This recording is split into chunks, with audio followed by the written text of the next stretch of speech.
मेरे जज्बातों से इस कदर वाकिफ है मेरी कलम। मेरे जज्बातों से इस कदर वाकिफ है मेरी कलम। मैं इश्क भी लिखना चाहूँ तो भी इनकलाब लिख जाता है। मैं दिले एहसास कहना चाहूँ तो किसी से, मैं दिले एहसास कहना चाहूँ किसी से, तो वो वतन परस्ती कह जाता है। Hi, this is Imara and this is my show pure history. आज का शो जो काफी करंट टॉपिक है और पूरी दुनिया में छाया हुआ है, उस देश के बारे में जिसका जन्म 1971 में हुआ था। मैं बात करने जा रही हूँ बांग्लादेश के बारे में। बांग्लादेश के बारे में वीडियो बनाना मैंने ज़रूरी समझा क्योंकि आजकल काफ़ी लोगों के बीच ये बातें चल रही है और बांग्लादेश के बनने, बिगड़ने और बनने की कहानी मैं बताने जा रही हूँ। इसका कंप्लीट इतिहास मैं बताऊंगी कि बांग्लादेश आखिर है क्या, इसका वजूद क्या है। तो बांग्लादेश के बारे में बात करने से पहले मैं बात करना चाहूंगी कि जब हमारा देश आजाद हुआ था 1947 में, 15 अगस्त 1947। लेकिन उससे पहले ही 1905 में हमारा बंगाल का विभाजन हो चुका था। यानी बंगाल का विभाजन लॉर्ड कर्जन ने किया था। ये ब्रिटिश काल था और जो लॉर्ड कर्जन ने इसका विभाजन कर दिया था क्योंकि अंग्रेजों को इतना बड़ा राज हाथ में लगा था और वो इस राज को बिल्कुल भी संभाल नहीं पा रहे थे। क्योंकि उस वक्त का बंगाल जो है, बिहार, बंगाल, उड़ीसा और असम के सब हिस्सा जो है बंगाल में ही आता था। ये पूरा मिला के ही बंगाल था। तो जब बंगाल का विभाजन हुआ तो बंगाल को दो हिस्सों में बांटा गया, ईस्ट बंगाल और वेस्ट बंगाल। तो बंगाल जब बंट गया तो जो ईस्ट बंगाल का हिस्सा है बंटवारे के बाद पाकिस्तान में चला गया और जो वेस्ट बंगाल है वो आज भी हमारे भारत में है, जिसकी चीफ मिनिस्टर ममता बनर्जी हैं और उसका कैपिटल कोलकाता है। तो ये हमारा पश्चिम बंगाल है क्योंकि ये अंग्रेज के जमाने में ही इसे बांट दिया गया था। फिर 1947 में जब देश का बंटवारा हुआ, बदकिस्मती से देश का बंटवारा हुआ, तो उस देश के बंटवारे की वजह से पाकिस्तान का बंटवारा हुआ, यानी हिंदुस्तान और पाकिस्तान दो देश बना। तो उसी में जो ईस्ट बंगाल था वो पाकिस्तान के हिस्से चला गया, तो वो उस तरफ चला गया और एक नया देश बना पाकिस्तान।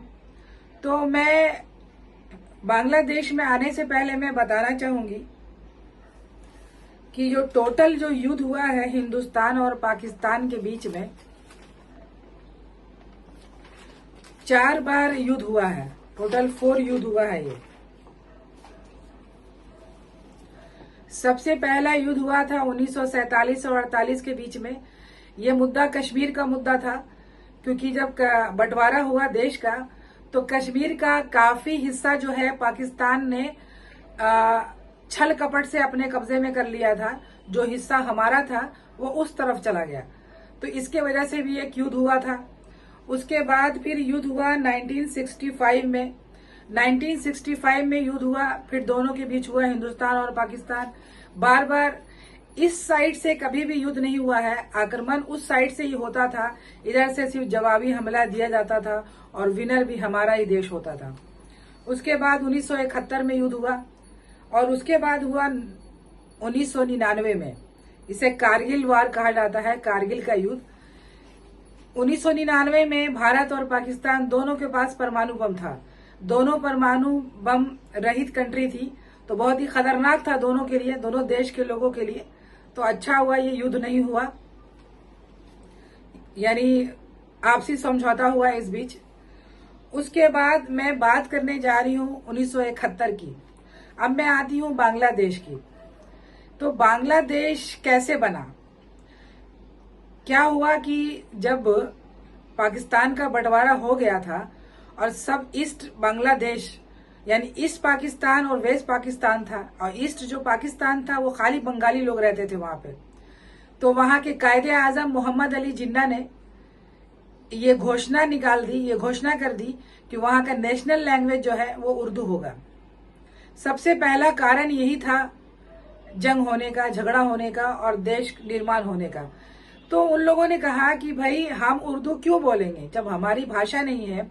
और पश्चिम पाकिस्तान के लोग, ज्यादातर मुस्लिम थे, वो उर्दू बोलते थे, लेकिन ईस्ट पाकिस्तान के लोग सब बंगाली बोलते थे।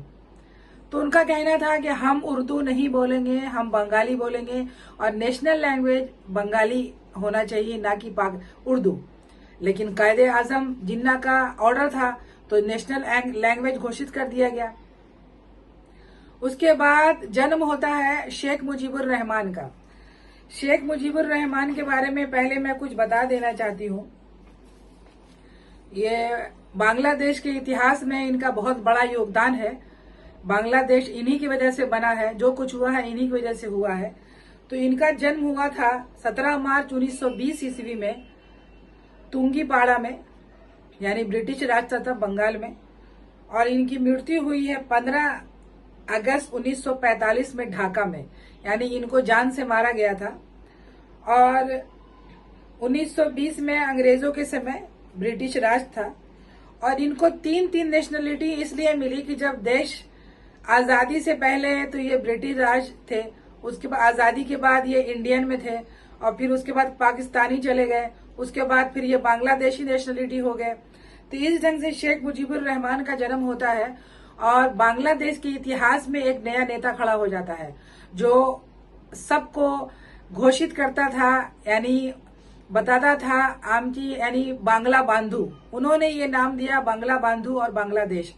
उनका कहना था कि हम सिर्फ बंगाली बोलेंगे, हम बंगाली हैं, हिंदू हो या मुस्लिम हो, हम उर्दू नहीं बोलेंगे। तो इस ढंग से, इसके अलावा एक कारण और था, क्योंकि ईस्ट पाकिस्तान में जो है एक बहुत बड़ा साइक्लोन आया था, यानी तूफान आया था जिसका नाम भोला था।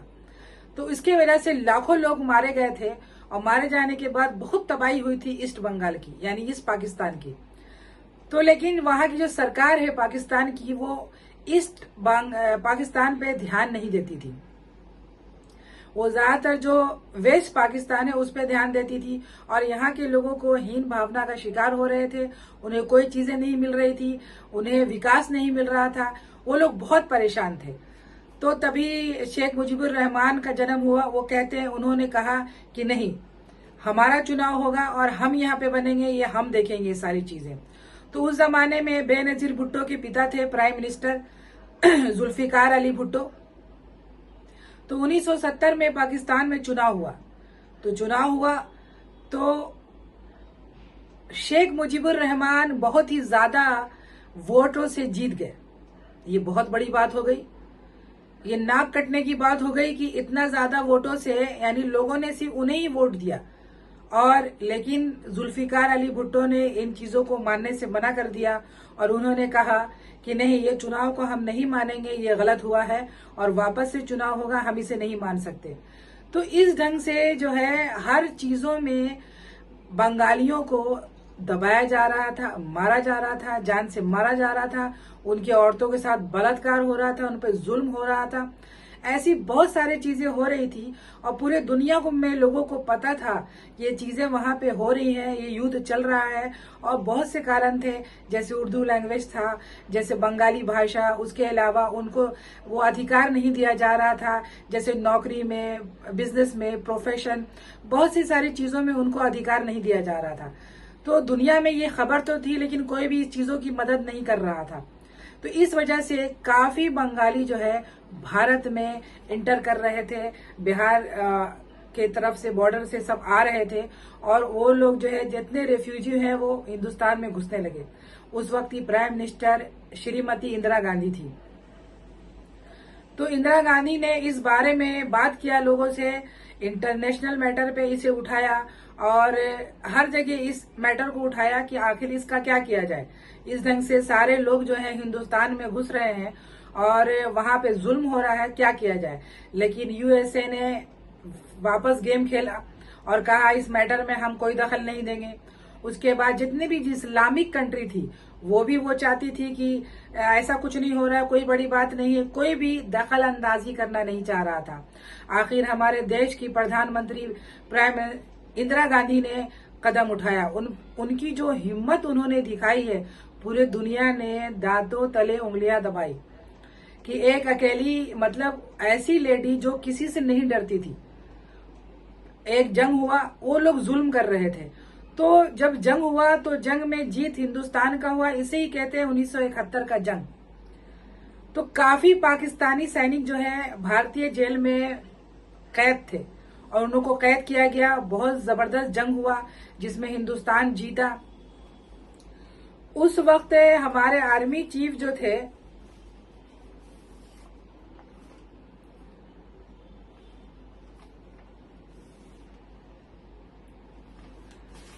बहादुर नाम है उनका। तो इस ढंग से जंग हुआ।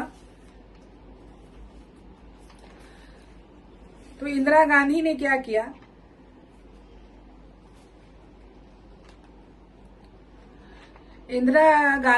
किया, ये जंग हुआ और फिर पाकिस्तानियों को हथियार डालना पड़ा और ये जंग भारत जीत गया।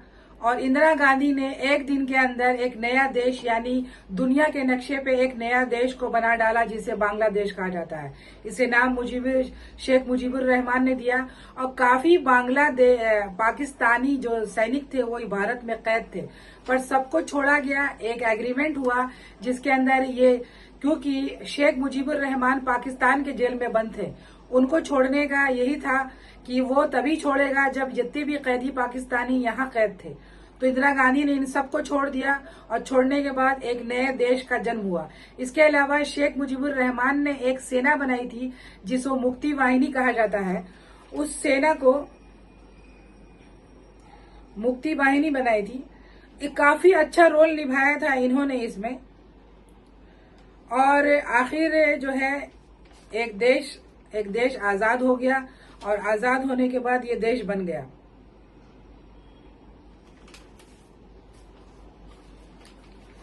उसके बाद यानी आजादी के 20 साल तक पाकिस्तान, ईस्ट पाकिस्तान और वेस्ट पाकिस्तान में जंगें चलती रही। दोनों झगड़ते रहे लेकिन किसी ने साथ नहीं दिया। आखिर हमारा देश भारत ने साथ दिया और इंदिरा गांधी ने उनको छुटकारा दिलाया और नया देश बना। यानी 1971 में, यानी इनका जो नेशनल डे है 26 मार्च 1971 में हुआ था, जबकि इन्होंने डिक्लेयर 25 मार्च को ही कर दिया था। तो ये नया देश बना।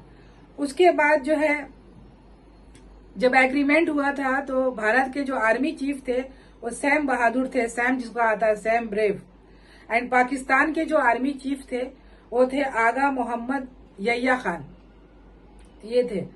तो इस ढंग से इतने सारे युद्ध हुए। युद्ध होने के बाद जो है एक नया पाकिस्तान बना और पाकिस्तान चल रहा था अच्छा। लेकिन काफी लोगों के दिलों में, यहाँ की वहां की जो कट्टरपंथी है, अब आता है कट्टरपंथियों के दिमाग में ये चीजें बर्दाश्त नहीं हुई। एक नया देश भारत ने एक दिन के अंदर एक नई कंट्री खड़ा कर दी और वो किसी से नहीं डरी दुनिया में, और उन्होंने ये देश बना डाला। तो सिर्फ 4 सालों तक 1975 में पूरी फैमिली, शेख मुजीबुर रहमान के पूरी फैमिली को कत्ल कर दिया जाता है, यानी मर्डर कर दिया जाता है। सारी फैमिली को रातों रात मार दिया जाता है। सिर्फ 2 बचती हैं। एक का नाम वही शेख हसीना जो अभी 15 सालों से बंगाल की प्राइम मिनिस्टर थी, और दूसरी रेहाना, शेख रेहाना। ये दोनों बहनें थी। ये दोनों बहनें इसलिए बच गई क्योंकि ये दोनों विदेश में थी। और पूरे घर को, यानी भाई बहन, फैमिली, माँ बाप, बच्चे, सबको कत्ल कर दिया जाता है। ये कितनी बड़ी बात थी। ये सब वहां के आर्मी ने किया। यानी जो कट्टरपंथी थे वो नहीं चाहते थे कि ऐसे लोग सामने आए जो सेक्युलर हो, जो पूरे दुनिया में सब लोग मिलजुल के रहे। उनके दिमाग में चीजें खटक रही थी। जैसे पाकिस्तान में ज्यादातर आर्मी का हुक्म चलता है। आज तक इतने सालों में पाकिस्तान में एक भी प्राइम मिनिस्टर 5 साल का कार्यकाल पूरा नहीं कर सका। या तो उसे मार दिया गया या तो उसे हटा दिया गया। कि इसीलिए कहा जाता है कि कभी भी इनका इंटरफेरेंस नहीं होना चाहिए। तो इस ढंग से बांग्लादेश का जन्म हुआ। उसके बाद काफी सालों बाद जो है बहुत लोगों का राज रहा। बाद में यही जो है शेख मुजीबुर रहमान को ही बांग्लादेश का जो है प्रेसिडेंट बने, और इन्हें ही फादर ऑफ नेशन भी कहा जाता है, जैसे हमारे महात्मा गांधी हैं। उसके बाद अभी 15 सालों से, लेकिन हर चीज का एक excess is everything is bad. जब एक्सेस हो जाता है तो हर चीजों का अंत होना ही होना होता है। तो 15 सालों से शेख हसीना का राज था बंगाल में और वो शासन कर रही थी और बहुत अच्छा रिलेशन चल रहा था। आज भी दुनिया में जो है, जो बहुत ही डेवलप कंट्री बन गई है, बांग्लादेश बन गई थी, क्योंकि सबसे ज्यादा मैन्युफैक्चर जो है बांग्लादेश में हो रहा था, गारमेंट्स वगैरह चीजें, काफी चीजें वहां अच्छी चल रही थी, उनका जीडीपी बहुत ही अच्छा हो रहा था। तो इसी बीच जो है शेख हसीना जो है नेता पॉलिटिशियन से ज्यादा वो खुद डिक्टेटर बन जाती हैं। उनको पता भी था कि जबकि देश कितनी मुश्किल से आजाद हुआ। तो इनके जो स्टूडेंट प्रोटेस्ट थे जो वो कर रहे थे वहां पे, उनका जो डिमांड था कि ये, जैसे सबसे पहला डिमांड था कि जितने भी जो फ्रीडम फाइटर मरे थे तो उनकी फैमिली को ही 55% जो है सीटें रिजर्व थी गवर्नमेंट जॉब में। तो शुरू में तो ठीक रहा, लेकिन बाद में 55% जो है आप उनके बीच चला गया, 10% आप समझ लो हैंडीकैप के पास चला गया, तो आपके पास बचा क्या।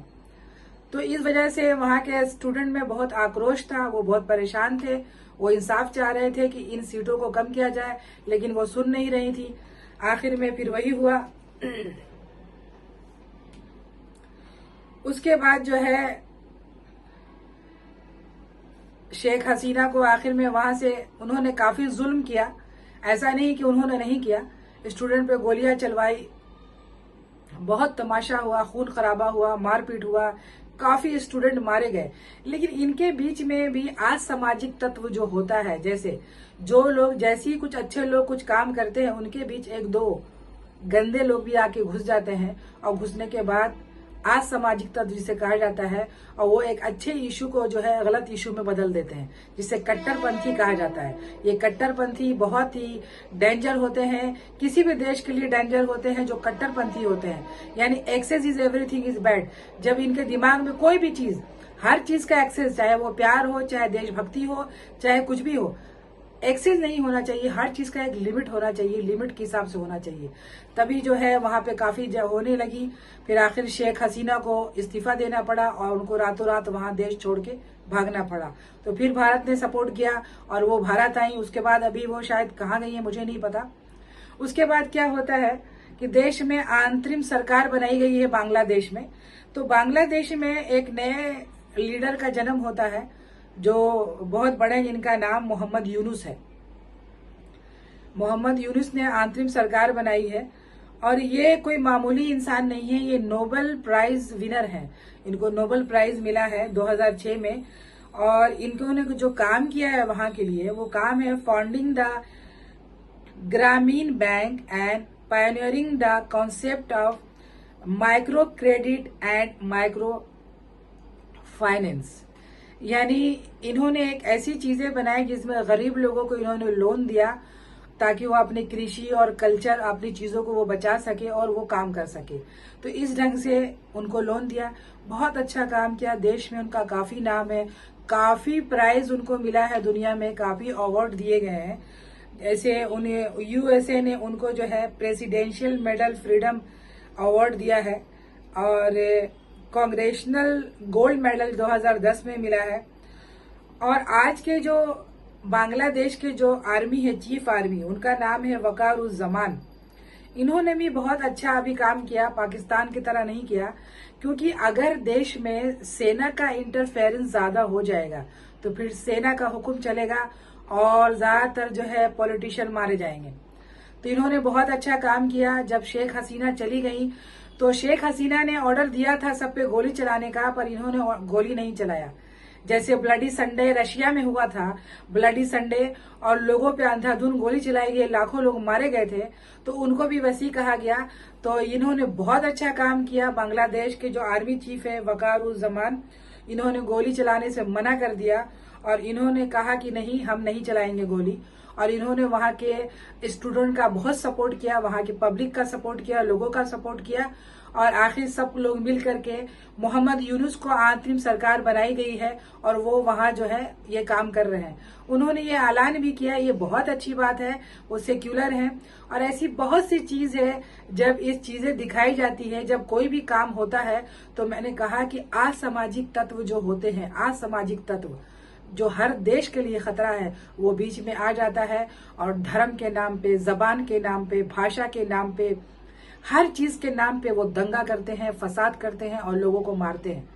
तो ये चीजें बहुत ही डेंजर है, इनसे लोगों को बच के रहना चाहिए। और मुझे पूरा यकीन है कि मोहम्मद यूनुस जो है बांग्लादेश को बहुत अच्छे से संभाल लेंगे और देश बहुत आगे जा सकता है। क्योंकि बहुत लोगों का कहना है कि जो इतने दंगा फसाद बांग्लादेश में हो रहा है, वो हो सकता है कि आज सामाजिक तत्व के साथ शेख हसीना के भी जो फॉलोवर्स हैं वो भी कर सकते हैं, मैं भी, ताकि वो वापस आके देश में सरकार बना सके।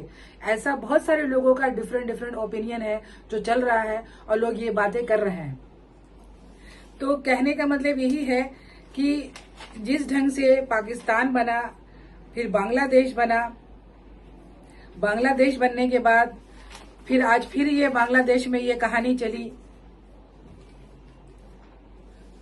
तो जिस बंगाल को लॉर्ड कर्जन ने 1905 में ही अलग कर दिया था, वो आज तक अपने जंगें लड़ रहा है और हर वक्त वो लड़ रहा है और अपनी लड़ाई वो खुद लड़ रहा है।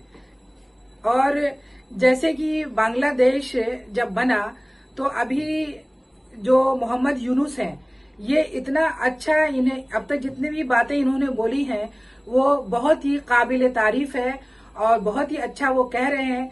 इसलिए जितने भी लोगों से मतलब वहां पे जो हो रहा है, जो असामाजिक तत्व जो दंगा फैला रहे हैं, ये गलत काम कर रहे हैं। हाँ, कोई भी एक अच्छा इंसान ये काम नहीं कर सकता है।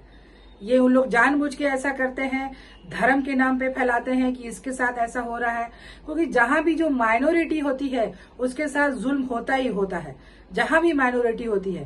क्योंकि जहां मेजोरिटी है एंड माइनॉरिटी है, तो मेजोरिटी वाले को समझना चाहिए कि माइनॉरिटी अगर वहां पे है तो उसका हेल्प करे, उसकी मदद करें, उसके साथ नाइंसाफी नहीं होने दे। तो बांग्लादेश का एक बहुत ही खूबसूरत, जिसे सिटी ऑफ जॉय कहा था, हमारा देश आज भी कलकत्ता जो है सिटी ऑफ जॉय है।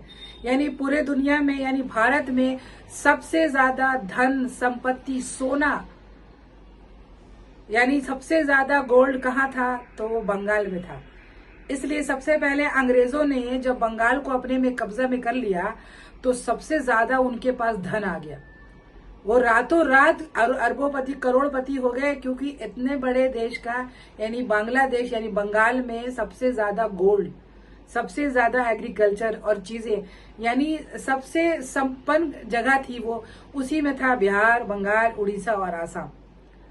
तो मैं यही बताना चाहूंगी कि आप लोग सब मिलजुल कर रहें, आपस में रहें और कोई भी ऐसी बातें न सुने और समझें जो समाज में गलत कट्टरपंथियों के वजह से फैलाई जाती है और लोगों के दिमाग में कचरा और भूसा भरा जाता है। ये असामाजिक तत्व है, ये सबके लिए नुकसानदेह है, हमारे लिए भी, सबके लिए भी। लोग अपने दिमाग का इस्तेमाल करें, सही न्यूज देखें और सही समाचार पे यकीन करें। और जब तक आपको सच ना मालूम हो, किसी चीज पे आप यकीन नहीं करें। धन्यवाद।